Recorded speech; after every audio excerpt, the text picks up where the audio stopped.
नमस्कार, मैं हूं नीरू। करते हैं आप खबरों की शुरुआत और सबसे पहले बात उत्तर प्रदेश के स्वास्थ्य विभाग की ही कर ले तो स्वास्थ्य विभाग ने कोरोना पर आधिकारिक आंकड़ा जारी किया है। शुक्रवार को प्रदेश में 536 कोरोना पेशेंट मिले हैं, जबकि उत्तर प्रदेश में अब तक कुल 12,616 मरीज कोरोना पॉजिटिव मिले हैं। वहीं एक्टिव केसों में कुल संख्या अब 4,642 है। इसके अलावा प्रदेश भर के विभिन्न जिलों में 7,609 मरीज स्वस्थ होकर डिस्चार्ज हो चुके हैं, जबकि प्रदेश के विभिन्न जिलों में अब तक 365 मरीजों की मौत भी हो चुकी है।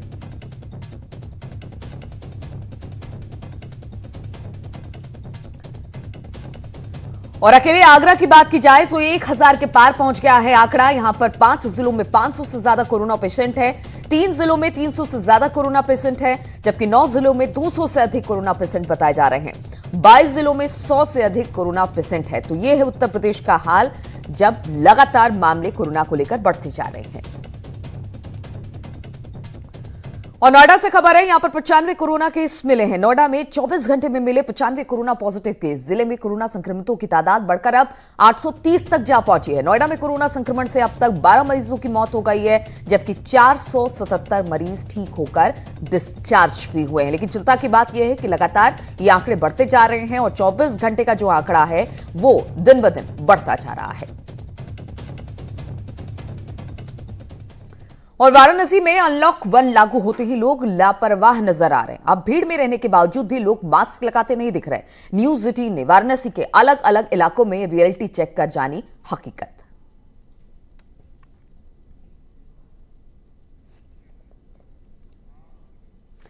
और एक कहावत है, प्राण जाए पर वचन ना जाए। लेकिन इन दिनों कई शहरों में कहावत कुछ बदल कर यूं हो गई है कि प्राण जाए पर मास्क ना लगाए। जी हां, कोरोना संकट काल में गाइडलाइन के मुताबिक बाहर निकलने पर हर किसी को मास्क पहनना अनिवार्य कर दिया गया है।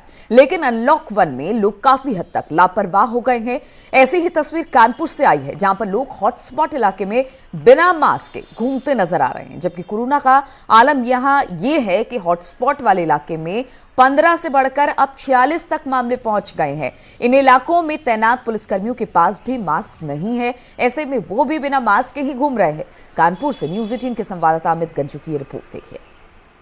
कोरोना ने अपने पैर पूरी तरीके से शहर में पसार लिए हैं। इस वक्त मैं कानपुर के एक हॉटस्पॉट एरिया में खड़ा हूं, जिसमें सबसे ज़्यादा मरीज बीते 24 घंटों में निकले। अगर कानपुर की बात की जाए तो इसमें अभी तक 638 मरीज निकले हैं, जिसमें 270 एक्टिव केसेज हैं। अगर मौत की बात की जाए तो पिछले दिनों में अगर 24 घंटे की बात की जाए तो 3 मौतें हुई। अगर अभी तक की बात की जाए तो 25 मौतें इससे हो चुकी हैं। कहीं ना कहीं प्रशासनिक अधिकारियों की लापरवाही है कि हॉटस्पॉट इलाकों में अभी भी एहतियात नहीं बरता जा रहा है। यहाँ जो पुलिसकर्मी हैं बिना मास्क हैं और यहाँ अधिकारी अभी भी लापरवाह बने हैं। स्वास्थ्य महकमे की लापरवाही का नतीजा है कि कानपुर में आज की डेट में 46 हॉटस्पॉट एरियाज हो चुके हैं और प्रशासनिक अधिकारी अभी भी खाना पूर्ति में लगे हैं। जर्नलिस्ट आशीष पांडे के साथ अमित गंजू, न्यूज 18 कानपुर। और कोरोना महामारी का असर आईएमए पासिंग आउट परेड पर भी देखने को मिल रहा है।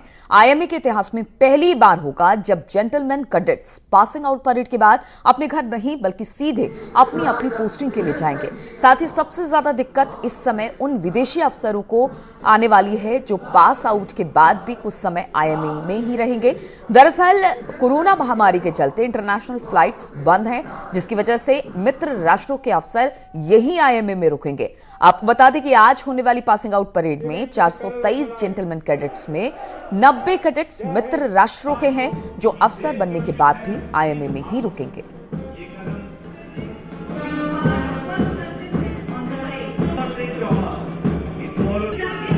परेड के बाद जो फॉरेन ट्रेनीज होते हैं जनरली वो अपनी अपनी कंट्री जाते हैं, बट कोविड के चलते हर एक कंट्री के जितने भी ट्रेनीज यहाँ पे हैं उनकी एम्बेसी से बात हो चुकी है और वो चाहते हैं और ट्रेनीज भी खुद चाहते हैं कि वो यहाँ रहकर अपनी ट्रेनिंग कंटिन्यू करें और इस दौरान ब्रेक ना लें। जैसे जैसे हमें स्पेशल फ़्लाइट अवेलेबल होगी एम्बेसी के थ्रू, उनको within some time frame अपनी अपनी कंट्री भेजा जाएगा। लेकिन जो ट्रेनीज हैं जो हमारे फर्स्ट और सेकेंड टर्म में ट्रेनिंग कर रहे हैं वो यहीं रहेंगे और ट्रेनिंग रिज्यूम हो जाएगी। और इसी पर बातचीत करने के लिए दीपांकर भट्ट इस वक्त हमारे साथ जुड़ गए हैं। दीपांकर, अगर जिस तरह से आईएमए की ट्रेनिंग होने के बाद जब ये लोग कैडेट सारे पास आउट होते हैं तो अपने अपने घरों की तरफ जाते हैं, इस बार कई ऐसे नियम हैं जो सालों सालों बाद टूटे हैं, जैसे पेरेंट्स नहीं होंगे परेड में। इसके अलावा जो मित्र राष्ट्र के जो भी कैडेट्स हैं वो अभी कैंप में ही रहेंगे, वहीं पर आईएमए में ही रहेंगे, वो अपने अपने देश नहीं लौट सकते हैं। यानी कहीं ना कहीं जो आईएमए की एक परंपरा रही है वो कई मायनों में इस बार टूटी है।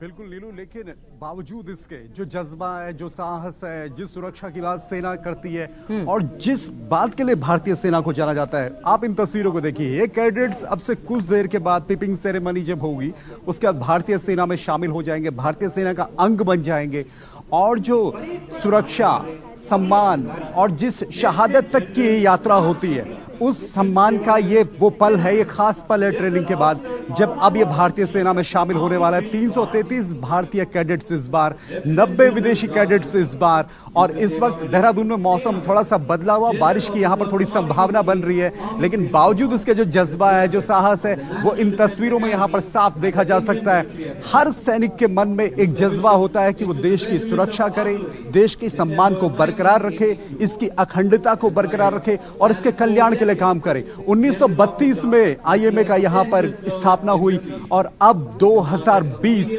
इस बीच लगभग 61,000 कैंडिडेट्स यहां से पास आउट हुए, 61,000 कैडेट्स यहां से पास आउट हुए, जिसमें 2400 कैडेट्स विदेशी सेनाओं के रहे, विदेशी मित्र राष्ट्रों के रहे। तो भारत के लिए एक सम्मान की बात और इंडियन मिलिट्री एकेडमी के लिए एक सम्मान की बात, और ये एक बहुत खूबसूरत पल यहां पर कम से कम पूरे देश के लिए। ये भारतीय सेना के वो जवान हैं जो सीमा पर भारत की रक्षा करेंगे, चाहे वो पाकिस्तान की सीमा हो, चीन की सीमा हो। हर एक सैनिक, हर एक सपूत जो यहां पर आपको खड़ा दिख रहा है उसके अंदर कहीं ना कहीं जज्बा है, देश प्रेम का एक भावना है। और चैटवुड जो यहां पर थे, first field marshal sir Philip Chetwode, उन्होंने कहा था कि आपका देश का कल्याण, आपके देश का सम्मान और आपके देश की सुरक्षा सबसे पहली है। दूसरी चीज होती है जिसको आप लीड कर रहे हैं, उसका सम्मान, उसका सुख और उसका कल्याण। और तीसरी सबसे अहम बात, आपका कल्याण, आपका सुख और आपकी सुरक्षा आपके लिए सबसे आखिरी है, वो हमेशा है और हर वक्त है। इस जज्बे के साथ चैटवुड ने 1932 में 10 दिसंबर 1932 को यह भाषण इसी चैटवुड बिल्डिंग में दिया था और इसी चैटवुड बिल्डिंग के आगे एक और आईएमए की परेड और एक और ऐतिहासिक पल। बिल्कुल दीपांकर, तो कहा जा सकता है कि बहुत गर्व का क्षण होता है जब कड़ी ट्रेनिंग के बाद ये तमाम कैडेट्स अब ऑफिसर बन जाएंगे आज के इस पूरी पासिंग आउट परेड के बाद। हालांकि कुछ उनको लग रहा है कि जो एक कंधे पर जो स्टार्स उनके परिजन सजाते थे आज वो उनके साथ नहीं होंगे, लेकिन हमने अभी कुछ दिन पहले एक रिपोर्ट भी देखी थी, शायद आप लोगों ने वहां से भेजी थी कि कोई बात नहीं, अगर पेरेंट्स नहीं आए तो जो यहां पर हमारे सीनियर्स हैं अगर वो हमारे कंधे पर स्टार्स लगाएंगे तो वो भी बहुत गर्व की बात होगी और अपने आप में एक गर्व का क्षण क्योंकि भारतीय सेना में ये शामिल हो जाएंगे आज के बाद।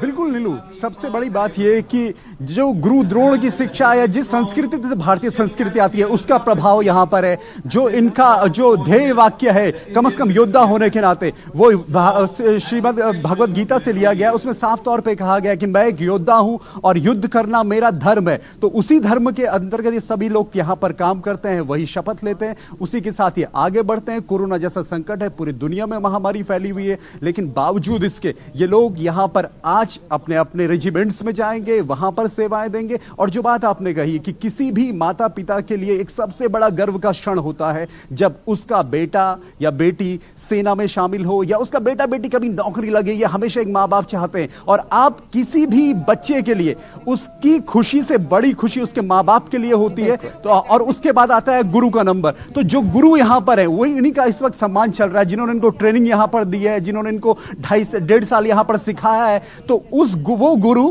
आज इनको यहां पर जो उनके टीचर्स हैं या जो जिन्होंने ट्रेनर्स हैं वो इनको पिपिंग सेरेमनी रहेगी, वो इनको स्टार्स लगाएंगे। लेकिन माँ बाप जो कैमरे में देख पाएंगे, हमारे न्यूज चैनल के जरिए देख पाएंगे, उनके लिए खुशी कहीं ना कहीं भावुक करने वाला एक क्षण होगा कि अगर इस वक्त पर वो यहां पर होते तो उनके लिए एक खास मौका यहां पर जरूर। बिल्कुल दीपांकर, ये तस्वीरें हम लगातार अपने दर्शकों को दिखाते रहेंगे, आपके पास भी हम आते रहेंगे। फिलहाल बहुत बहुत शुक्रिया हमसे बातचीत करने के लिए।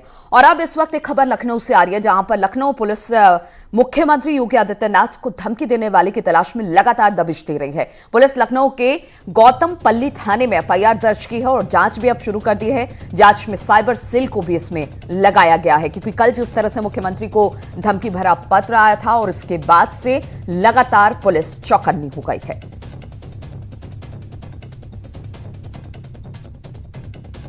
मैसेज आया है यूपी 112 को धमकी का, उस पर हमने एफआईआर दर्ज कर ली है और जो हमारी नॉर्मल ड्रिल होती है उसको हम लोग पूरा किए हैं, जो चेकिंग फ्रिस्किंग का होता है। और इस पे टीम्स लगाई गई हैं, क्राइम ब्रांच की भी लगाई गई है, लोकल पुलिस की भी लगाई गई है, कार्रवाई हो रही है। और हाथरस में तेज रफ्तार कार ने साइकिल सवार को टक्कर मारी और बाद में वहां से फरार हो गया। साइकिल सवार युवक की हालत गंभीर बनी हुई है। स्थानीय लोगों ने जिला अस्पताल में भर्ती कराया है। एक्सीडेंट का वीडियो अब सीसीटीवी कैमरे में कैद हो गया। कोतवाली सदर इलाके के मथुरा रोड का ये पूरा मामला है। तस्वीरों में आप देख सकते हैं किस तरह से टक्कर मारकर कार ड्राइवर वहां से फरार हो गया। और अयोध्या में राम की पैड़ी की अविरल जलधारा के लिए बनाए पंप हाउस का दोबारा से उद्घाटन हुआ। अब सरयू की जलधारा राम की पैड़ी पर दोबारा खोल दी गई है, लेकिन कार्यक्रम के दौरान सोशल डिस्टेंसिंग की जमकर धज्जियां भी उड़ाई गई। वहीं सरयू की जलधारा का राम की पैड़ी पर आने से संत समाज ने खुशी जताई और सीएम से सरयू में गिरने वाले नालों को बंद करने की मांग भी की है। अब इसको पानी का अविरल जल प्रवाह शुरू किया जा रहा है और जब ये कोरोना वाला ये महामारी का कब समाप्त हो जाएगा तो उन घाटों का निर्माण आखिर तक हो जाएगा। इस राम की पैड़ी में जो अविरल धारा बहती रहेगी, लोग घाटों पर बैठेंगे, आनंद लेंगे। इस गर्मी के महीने में सबको बड़े आनंद की प्राप्ति होगी, शीतलता की प्राप्ति होगी।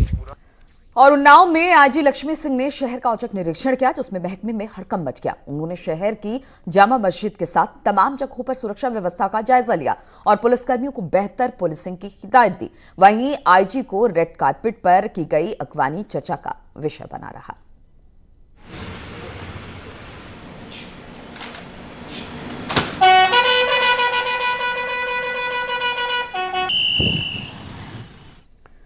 मुरादाबाद में 2018 में की गई एक डकैती में फरार चल रहे 2 आरोपियों को पुलिस और एसटीएफ की संयुक्त टीम ने गिरफ्तार कर लिया है। दोनों आरोपी सड़क के किनारे जड़ी बूटी का काम करते थे और उत्तर प्रदेश के अलावा उत्तराखंड में भी इनकी तलाश थी। हरिद्वार पुलिस की तरफ से इन पर 5,000 रुपए का इनाम भी घोषित था, जबकि मुरादाबाद पुलिस ने इन पर 25,000 का इनाम घोषित कर रखा था। पुलिस ने इनके पास से हथियार भी बरामद किए हैं। सहयोग से एक 25,000 का इनामी बदमाश दिलनशी उर्फ नदीम निवासी मैनाठेर को गिरफ्तार किया गया है। इस पर उत्तराखंड से भी 5,000 का इनाम घोषित है। इसके ऊपर पूर्व में मुरादाबाद में उत्तराखंड में लूट डकैती के मुकदमे पंजीकृत है। यह व्यक्ति 2018 में पागबाड़ा में एक डकैती की घटना में वांछित चल रहा है। इसके साथ ही एक अन्य व्यक्ति गिरफ्तार किया गया है। इनके पास से 2 तमंचे व 4 जिंदा कारतूस 350